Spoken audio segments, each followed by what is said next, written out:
In front of me is OPPO Reno 13F, and today I would like to show you how you can operate vibration options.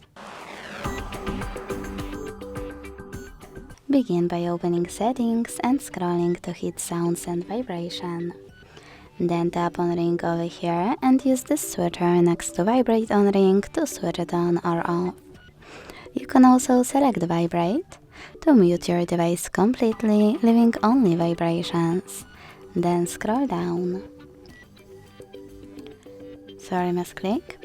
Click on haptics at the bottom and use the switcher next to system haptics to switch them on or off. This way you will get haptics for touches, swipes and more.